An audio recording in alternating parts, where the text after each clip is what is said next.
พอตัวพี่น้องมือนี้สมาลมใส่พี่น้องมึงสังเกตเบื้องต้นไม้พี่น้อง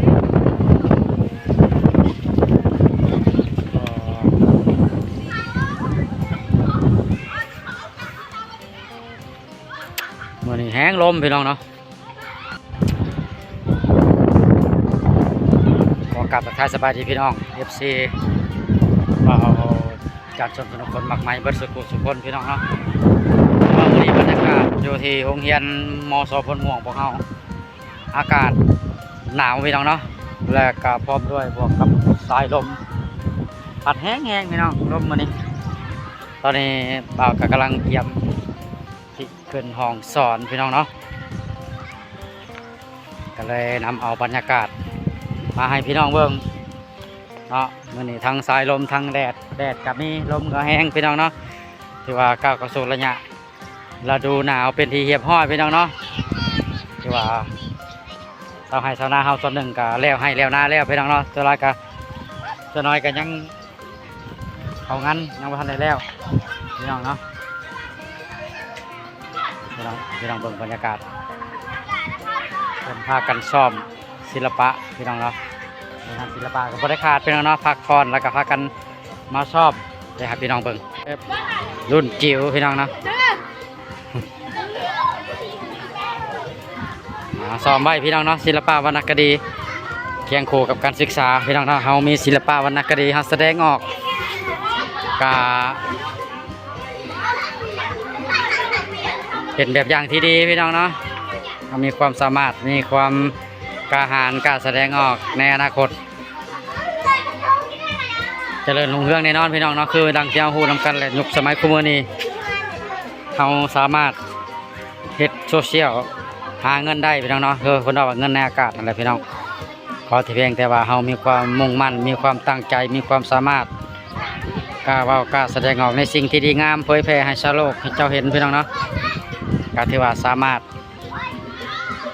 สร้างรายได้อันมหาศาลพี่น้องเนาะเนี่ยบรรยากาศพี่น้องเนาะสายลมปล่อย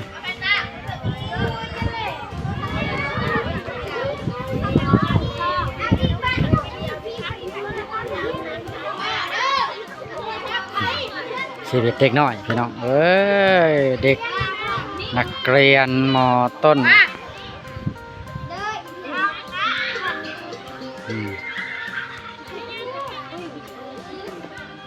เปิด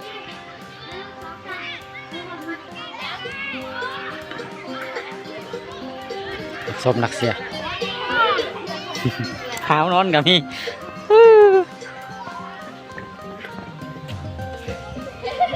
ได้ทีดาลาวแท้แล้วบอกเกี่ยวเข่าค่ะยังอาจารย์บอกไปเกี่ยวสอนลาเพิ่งมาได้ชีห้องเพลงไง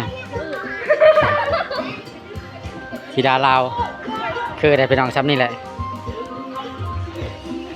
ออกพรรษาสาวกุศลไปวัดตักบาตรของเราบ่ขาดมือตักบาตรมีบุญสวงเฮือฟัดเ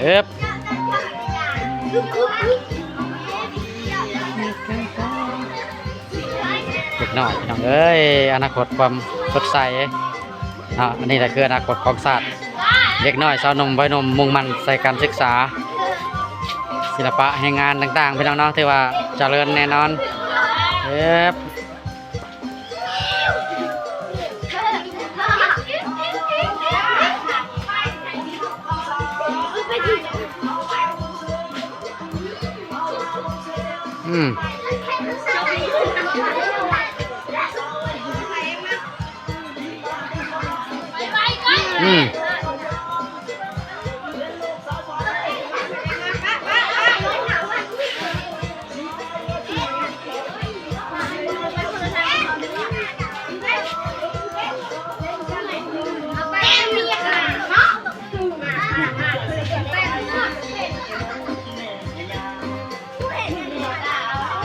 ชื่อเสียงมาแห่งเอื้อ ทิ้นตมมีไฟเข้มแข็งแสงแสงแข่งกันสู่รักใครอ้าว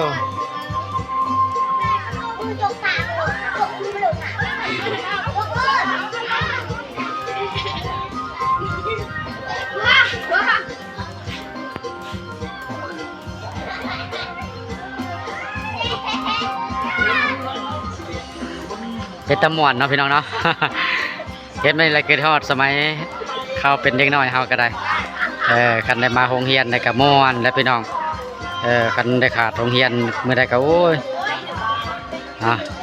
แต่ว่าคุมื้อนี้คือเว้าแหละพี่น้องเด็กน้อยมันมีแนวลิ้นหลายพี่น้องเนาะเครื่องเทคโนโลยีเข้ามาก็เฮ็ดให้เด็กน้อยหลงไหลหรือว่าหลงลืมต่างๆพี่น้องเนาะแต่ว่าก็ยังดีแหละที่ว่าสำนี้ยังสามารถแสดงออกสู่สายตาของมหาชนพี่น้องเนาะ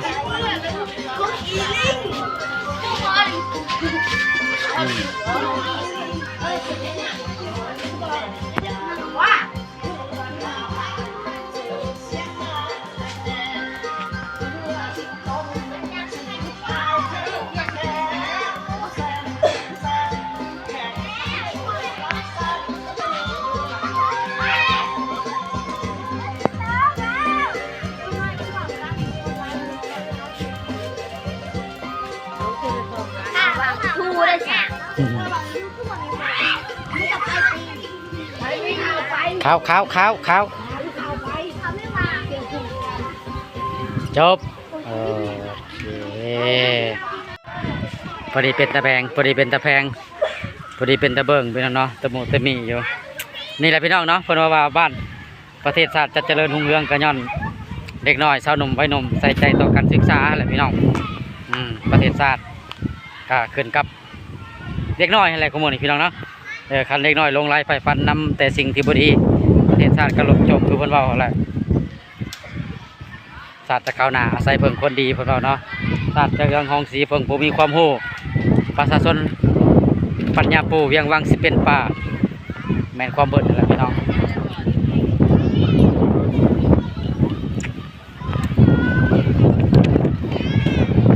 บรรยากาศถ่ายลมพี่น้องเนาะโอเคตอนนี้เรากำลังสิขึ้นห้องพี่น้องเนาะสิขอจบคลิปเอาไว้ซ้ำนี้เอาไว้เจอกันคลิปหน้าเดี๋ยวบ่าวสิอัปเดตจัดคลิปให้พี่น้องเบิ่งตลอดไปพี่น้องเนาะสำหรับคลิปนี้ขอขอบใจสำหรับผู้ที่ให้การติดตามรับชมโดยดีตลอดมาพี่น้องเนาะเอาไว้เจอกันคลิปหน้าคลิปนี้บ๊ายบาย